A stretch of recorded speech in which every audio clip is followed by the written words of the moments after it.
We are here with Scythe and Sparrow by Britton Weaver. This is the third and I think theoretically final book in the Ruinous Love Trilogy, since it's only supposed to be 3 books. Although, I don't know about you guys, but I've heard some sort of rumblings about maybe there might be like other books that are at least like tangentially related coming in the future. But that's why I just say that at this point, it is the final book that we know about in the trilogy of 3 books.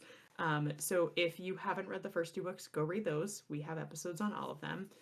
This is the first one. We read through Renegade, which I think is chapter 10. Um, Immediate thoughts. What's everybody thinking? How much do we love this book? Love Fionn. Yeah, I'm surprised I'm loving it because I didn't really care about them when we read the first 2. They're like, I care about the main couples. Yeah.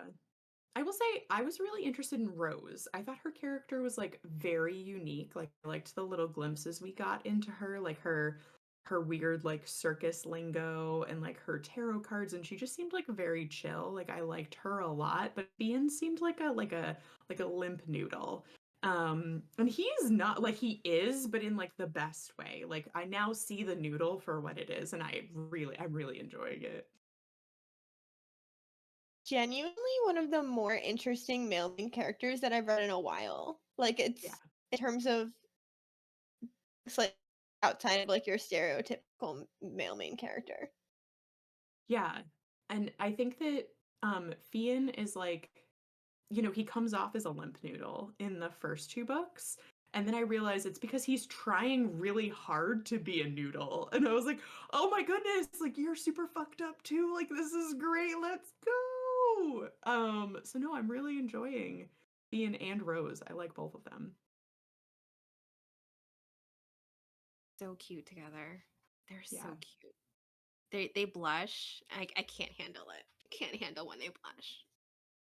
I know that Also like an interesting Oh, yeah, I was go just ahead, gonna say Alana. it's an interesting dynamic from like what we've seen of them in the previous books. Am I allowed to say things from the other books? Are we assuming everyone's Yes, Yeah. absolutely. okay? Um, because I don't know, because we've seen their future, right? So I'm like, when are they gonna get to the point of like super angry tension that we see in book one? Like, what is the fallout? Because right now it just seems like they're gonna be perfect. I honestly I can't wait for when Rowan and Sloane come in because I just remember their whole banter in that scene. I also am dying to know what Fionn and Rose are doing while Sloane and Rowan are having that super loud sex, like right down the hallway.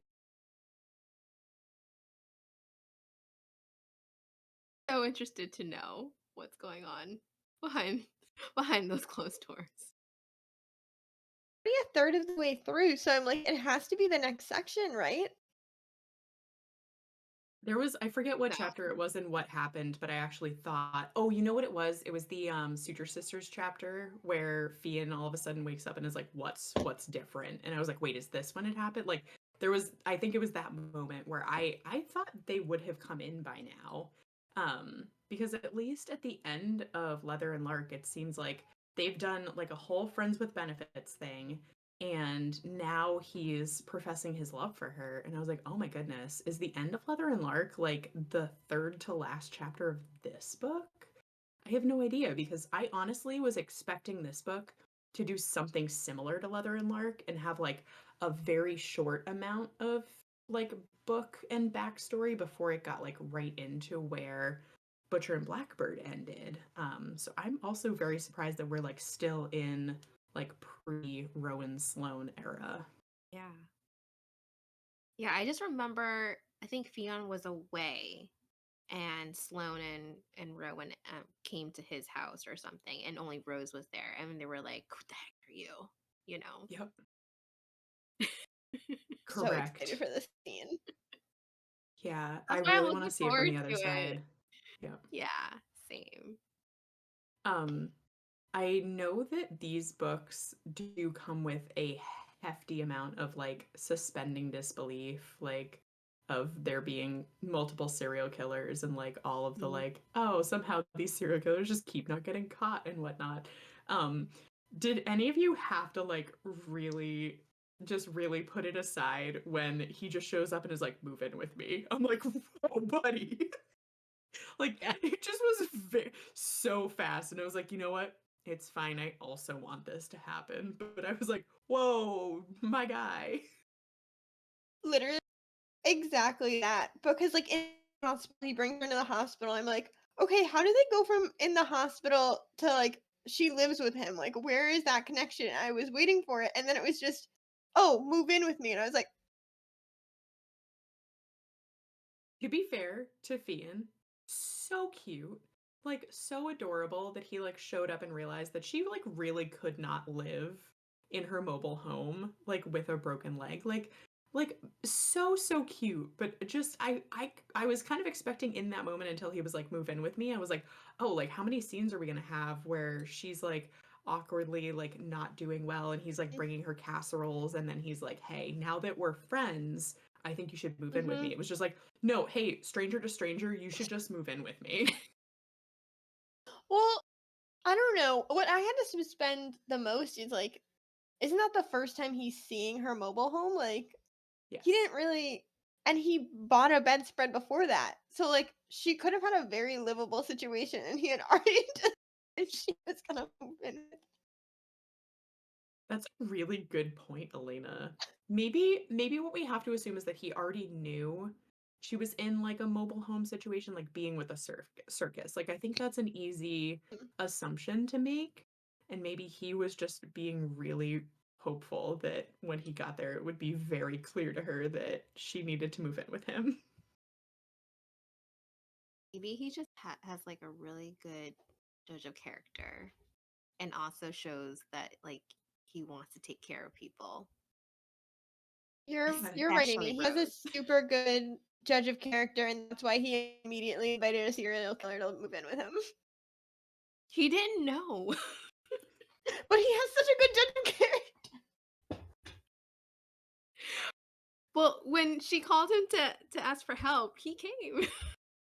Oh my god, that scene He was so showed cute. up. Yeah. That was the cutest thing.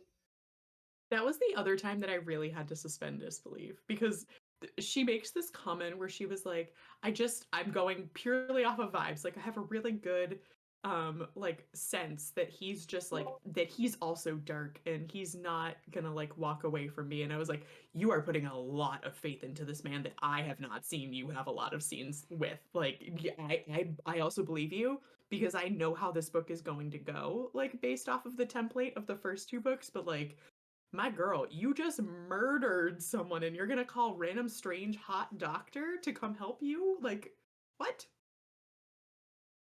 Yeah, it's definitely giving insta love. But for some reason I don't hate it. And I think because we saw them in books 1 and 2, so we're like familiar with them in a sense. I think the big difference for me with insta love, because I also am not a huge fan of that trope, is that like they aren't immediately like, oh my god, I love you, or like immediately jumping into bed. Like they are still having this like cute slow burn where they get to know each other in that aspect. There's just like this instant trust on both of their parts. They're just Yeah. like, I can trust you. And I'm like, neither of you should trust either of the other ones. Like you both have some serious trauma. The new trope, insta trust. Instant trust. Yeah, I think it's one of those things that might be easier to kind of buy into if like she was a friend of a friend or like a friend of one of his brothers or like there was some kind of like tenuous connection where like they had trust through someone else. Nope. They just know. They just looked into each other's eyes and they were like, this is it. My person. Yeah. Yeah. Um Speaking of like having maybe some misplaced trust and Fionn not being the limpest noodle that at least I thought that he was, what is up with the whole like I'm the one that killed my dad? Like Do we think that Fionn is actually the one who killed their dad? Or does he think he's the one that killed their dad? And if so, how did this scene actually play out? Yeah, Elena, go ahead. This is me going the latter. Oh, I Which thought I you were think just like I've been Elena, pointing to which I think Elena's Elena's gonna square. agree too. At first I was like, did I miss that he killed his dad? Because I thought it was pretty well stated that Lachlan was it Lachlan or Rowan that killed their dad? One of them Mhm. I thought had One definitely of them killed their said, dad. yeah. So but I think there's a part here where he's like, I told the people my dad owed money to where they could find him, and they like captured him. And I think he's then blaming the fact his dad returned in like an awful mood for the fight that then led to him dying. But he So like also I says think that he's he holding the knife. Like, no. I know. No.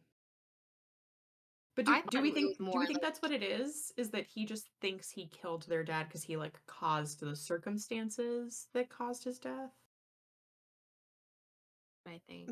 Maybe Hmm. that's Because where I'm at right now.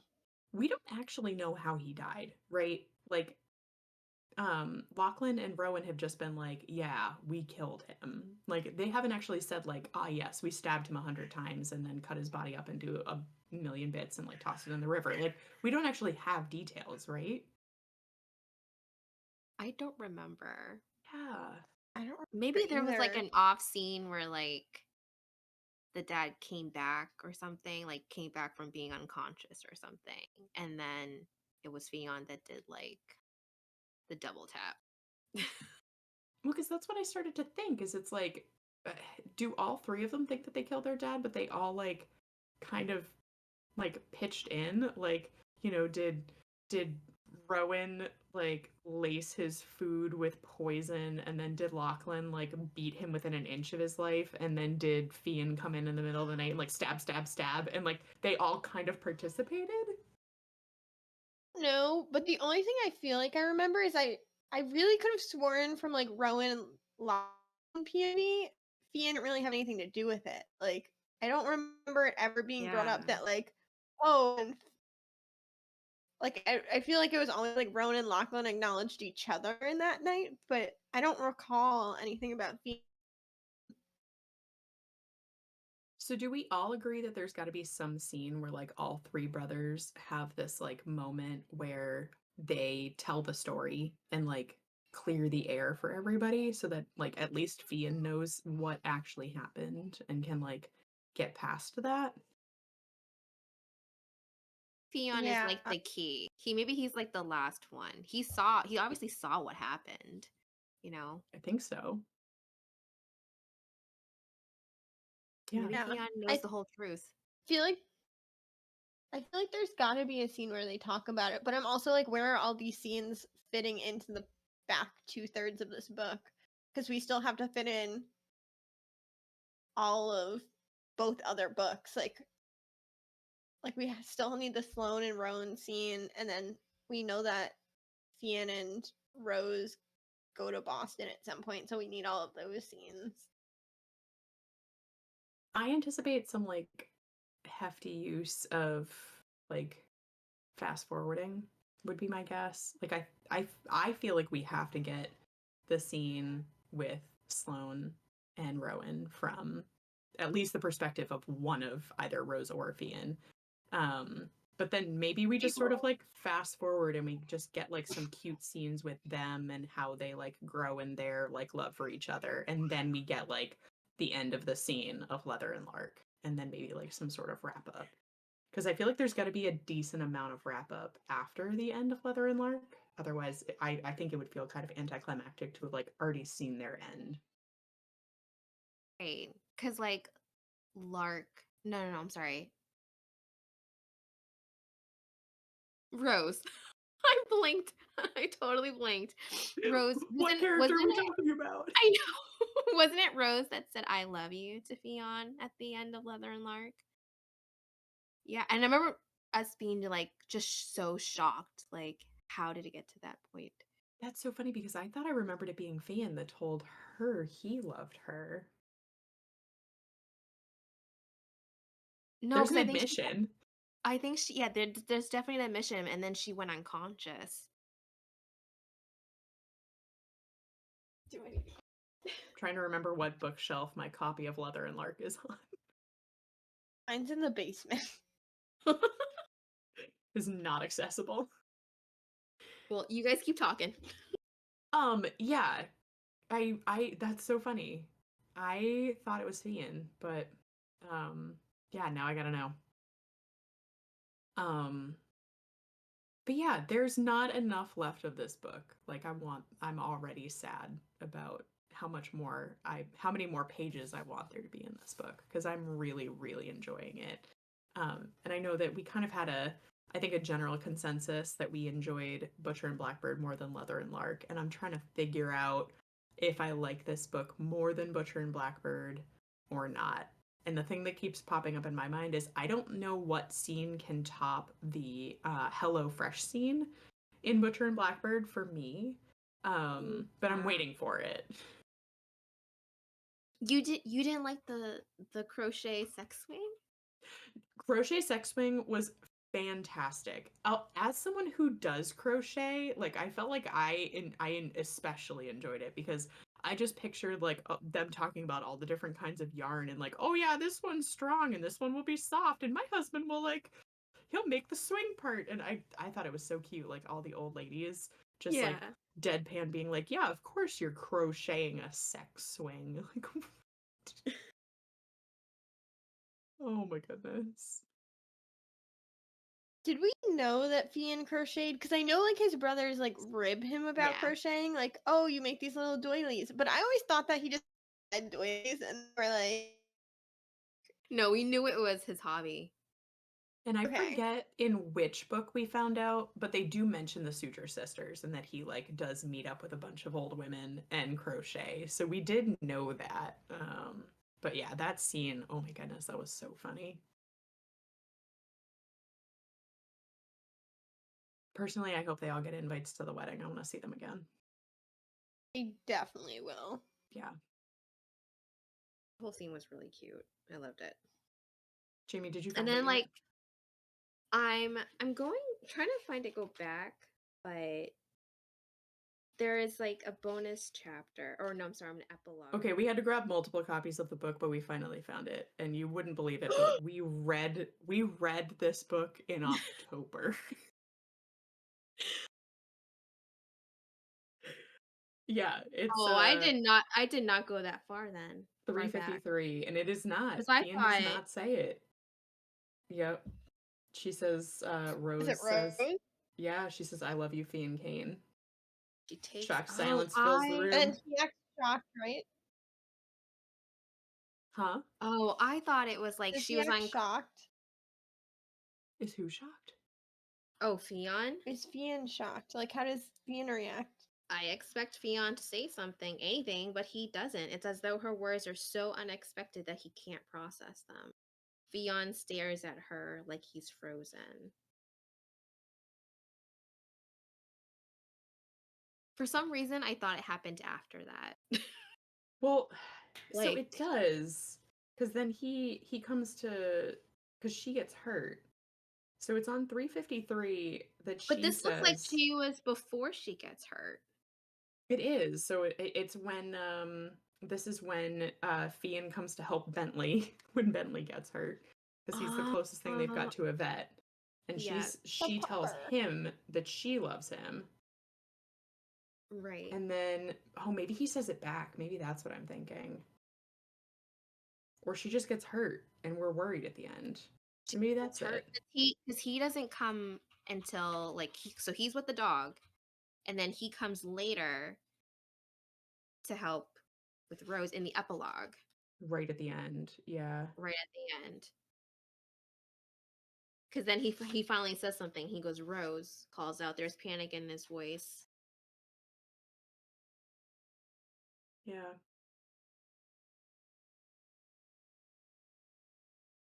That's so funny. But yeah, so Rose admits to Fionn that she loves him Yep. at the end of this. Yeah, I don't know. I feel like we'll get that scene. We'll get both of those scenes. Yeah, for sure. Yeah. She's yeah, got to it'll be make it. oh yeah. I'm not worried. She just sees whites, then goes Yeah. unconscious. Yeah, it's almost like a spoiler, honestly, for Bryn Weaver's books. It's just like they're gonna end happy. Like I'm not worried about either of them Yeah. at all. But yeah. So Fionn, anything else about him? Like any other moments we've loved or thoughts on his Did we character? we mentioned how he kind of like tries to reel it in, right? Moments where he would reel in, and I thought that was really cute. Same with Rose, like that whole suture sisters scene where she was like joking but trying to like test the waters. Like, is this flirting okay? Like, how does he feel about me? But then, because like you would see like the hints on her face and her eyes. Yeah. Yeah, they're Really both like I think they're finally getting to the point where they realize that they like each other. Like especially in this last scene where they're trying to trap Barbara, which I loved. I brought my own Barbara mug for this episode. Yeah, the minute so I heard there was a raccoon in it, I was like, yes, trash panda. But yeah, I feel like in that scene they really like they finally figured out that they both have feelings for each other. So I'm hopeful for the next chapter, whose title I have definitely looked at and am keeping my fingers crossed. yes, Yeah. I'm Is it also was it Dr. McSpicy Beast mode? Is It's that what just she called it? yeah, the chapter is beast mode, so we'll see. We'll see what happens with that. I didn't imagine him to be so ripped the way that Rose is describing him. I just thought he was like, oh, he's a little brother, like he's a doctor. He's just, doing doctor stuff. Yeah, and also jogging a lot, I guess. Yeah. Doing that CrossFit. Yep. Yeah. No, I thought it was very interesting too that excited. oh yeah, go ahead, Elena. Just for when we get what's his name? Cormac McCory, the annoying guy that's awful, who's got Cornwell. Cornwell. Matt Cramwell, yeah. For when we get the moment where he goes after Rose and we get to see Fionn be like, no, that's my friend, girl, person. Stop. Do you think that's when he's gonna accidentally say that's my friend and then she's gonna be like, excuse me? No, My I think it's gonna be when fiance. he's like, I don't know what this girl is to me. But in the accent. Yeah. Where But it's in like the super thick, because it only comes out super thick when he's like, really distressed. Yeah. Yeah, I mean, he's already had to keep himself from killing Matt Cramwell once, so I'm sure he will fail one of these times. How did we not talk about, or I mean, I guess I understand how we didn't talk about this because it's gross, but the staple gun. Did anyone else laugh? That whole no. scene was hilarious. Like, I'm just gonna rinse off his face with beer. I was like, Oh, I can't Literally, I was unlock his gagging. phone. Oh no. yeah, yeah. I have to say the leg scene was grosser for me. Like uh like her bone and everything. I was just like, Yeah. Yes. no. Skimmed over that description. I was like, I do not need to read this paragraph. Versus, I feel like the the staple gun. I was like, I need to read it because like so much is happening. Also, the cocktail sticks in the eyeball was not my favorite. So, are we done I with think eyeballs now? hope so. I'm gonna guess that Matt Cramwell has to lose one more eye before he dies. That's just my assumption. It would be deserving if he lost it again. Yeah. We know someone who can put Also it in a brought snow up. globe for us afterwards, so we might as well harvest it. Oh. Totally forgot Um. about that. They also brought up clown play already. So like that was a fun reminder of what's to come. Yeah. I keep wondering like what their weird thing is gonna be, and I keep picturing Rose being like the ringleader, and I'm just like, what is Fionn gonna dress up in? Clown. They mentioned that. I mean, almost definitely, but like, is it like full clown outfit, like iParty clown outfit, or is it just like a nose and some tasteful accents? Like, I'm curious. The whole shebang. Can you tasteful clown accents? Yeah, like instead of doing like the whole like the pants and the button up, long sleeve thing, I'm just picturing very little clothing and like maybe a couple accents, like the weird shoes and the nose. And this is not something that I really want to think too much about because clowns are creepy.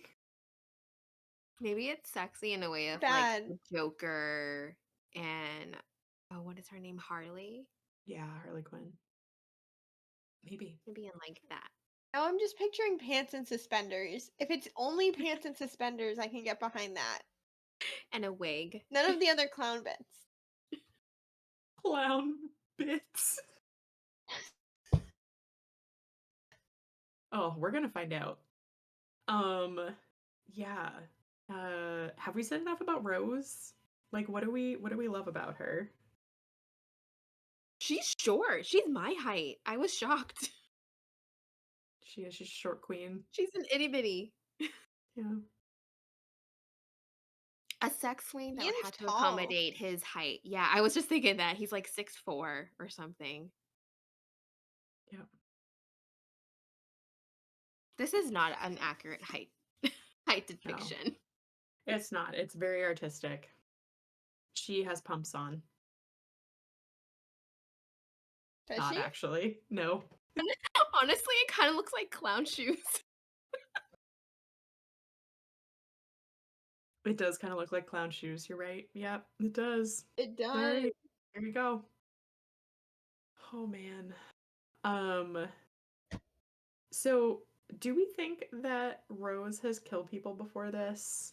Because that's something that I keep wondering about is like, was Eric the first person she killed? Because she does say like that she wants to start taking a more active role.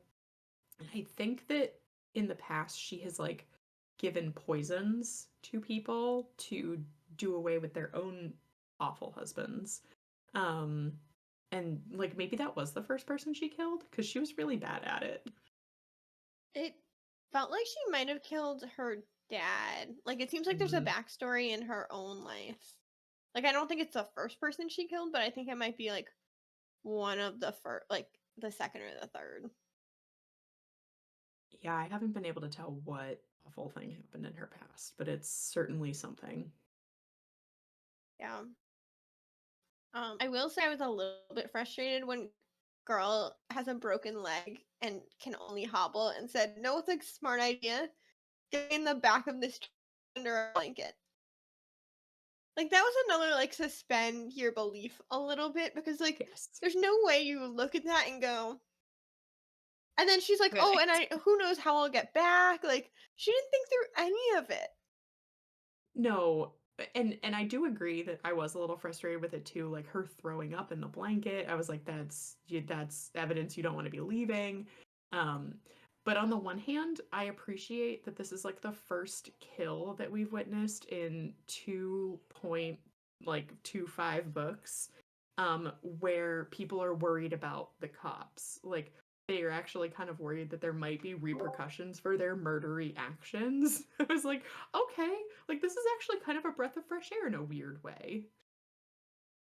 Yeah, it was weirdly endearing, even Yeah. though she didn't really think through her actions.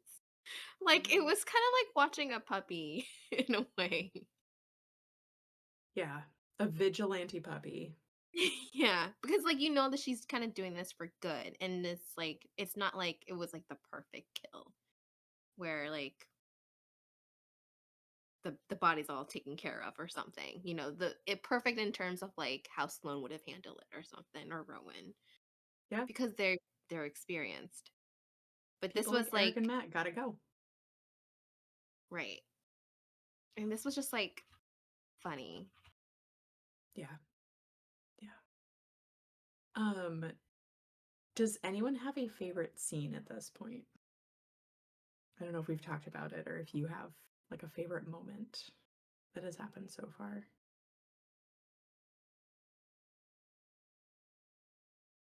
I'm super biased and it's the raccoon. I And I just love in really the raccoon scene when she realizes how the raccoon is getting in and she fully has no intention of telling Fionn. no, like I'm really hoping that Barbara comes back multiple times. Like I hope that Barbara is like I instrumental agree. in some sort of like getting the bad guy or like, we're just all of a sudden Barbara like Fionn just hears some scratching in Rose's room and he's like, "But what? Why is Barbara here?" Other Been feeding besties. her. Yeah. Wait, so Just how so has cute. she been getting in again? I think the vent. A vent in the roof. Okay. I did the audiobook for that part, so then I might have like went through my head or over my head. Yeah, well, Rose mentioned she sees like a vent and it looks like it's intact, but like she says that, she knows tricks. So she's Mm. guessing that the raccoon has been able to like get in through the vent and make it look like she's not doing it. So she gives her the trail mix and is like, I'll tell Fionn unless you go away this time. Yeah, but I thought that was cute. Me too. I Any like the Suture Sisters, that scene. I know I keep mentioning it, but it was just hilarious. They had mentioned that he was getting out of his shell like 2 weeks ago, and I can't math it, but is that when he met Rose? Aww. Yeah, he kind of mentions that it's like about the same time that he started telling them that he had a case that he was like extra worried about and that he scrubbed in and everything. So it does seem like at that point she's been living with him for 2 weeks and it's like he already feels more comfortable being himself. It's all that trust, the insta trust. Hmm. Yeah, they're so cute. My favorite was still when he went and helped her. Like, do I think it was super unrealistic? Yes, but also was it super cute when he like rolled up his sleeves and pushed the truck into the ravine? Also, yes. Yeah. It's like I'm a sucker for like the we just get each other thing. And like I feel like this book is like slightly ridiculous enough that it's not eye rolly for me. Like there are moments where I'm like, and then I have to remind myself like what book I'm reading. And it's like, Brooke, this is what you signed up for. Like there was no part of this book that was going to be realistic like when you went into it. So like why are you questioning it now? So it was cute when she was like, I just think that we connect and like I trust him. And I was like, oh, like you do. It's so cute. Now hide this dead body and go be happy. Call you for whatever. This is whatever. It was very funny. I think that's probably my favorite part of this book and like something that I don't think that we got enough of in Leather and Lark for me and I'm wondering if it's even better than in Butcher and Blackbird, but just like there are so many lines, mostly like Rose saying stuff that I'm actually laughing out loud. Like middle of the night, everyone is asleep. I'm finally finding time to read and I'm accidentally laughing out loud and I'm like, you need to tone it down." So cute. No, I think yeah, right. I think I'm trying to think like where else I laughed at other than like the uh the phone and the staple gun Oh, that I laughed out loud at. yeah. Which we haven't talked about, and it's not their relationship, but the phone call with Lachlan. Because I was like, oh, right. We love the relationship. Yeah. Yeah, I'm excited to see the other characters. I think we have to at some point. Super But yeah, excited to see Rowan and Sloane in this next season. yeah, yeah, I'm dying to see their relationship from somebody else's point of view. Oh, goodness. I'm so excited to get back into this book. Any final thoughts, theories about what's coming? Favorite moments you wanted to shout out? I want to see more tarot card playing. Yeah, some more tarot readings. Yes. Sorry, I said the wrong tarot card readings. Yeah. And I want to see what else she has up her sleeve. Because it was interesting how just she's been in this business for so long. She could tell that he had moved when he moved from Ireland when he was young and guessed the right age and things like that. I feel like she's really good at reading people. Yeah, and she's been alone since 15. But she still has that picture of her and her brothers, right? I'm misremembering. I'm not sure who the picture is. Is it a Yeah, brothers? I think so.